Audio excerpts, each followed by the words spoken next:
অনুভবের ভাষা। সেটা কি রকম? এই ধরো, শব্দ ফুরিয়ে যায়, বাক্যও ফুরিয়ে যায়, নীরবতা গ্রাস করে আমাদের।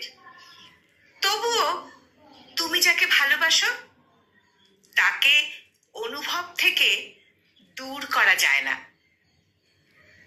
আচ্ছা, এছাড়া ভালোবাসা কি? ভালোবাসা ফুল নাকি কাঁটা? আচ্ছা, আমি যদি বলি ফুল সমেত কাঁটা, তা কেন?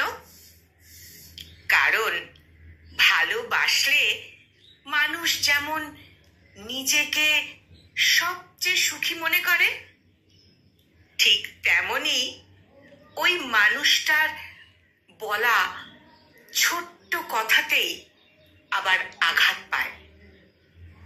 এই জন্যই বলেছি ফুল সমেত কাঁটা। তাহলে ভালোই যদি বাসে, কষ্ট দেয় কেন? আরে বোকা, ওইটাই তো ভালোবাসা।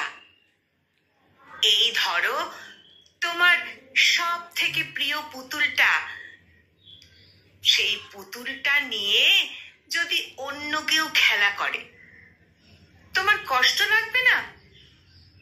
হ্যাঁ, তা তো লাগবেই। ঠিক তাই, সব থেকে প্রিয় বলেই তুমি তাকে হারাতে চাও না, তাই তুমি কষ্ট পাও। এটাই হচ্ছে ভালোবাসা। বুঝলাম। তবে কি এটাই শুধু ভালোবাসা? না, ভালোবাসা অনেক রকম হয়। এই পৃথিবীর প্রত্যেকটা মানুষ যেমন আলাদা, সবার ভালোবাসার ধরনটাও আলাদা। তোমার কাছে ভালোবাসা মানে কি?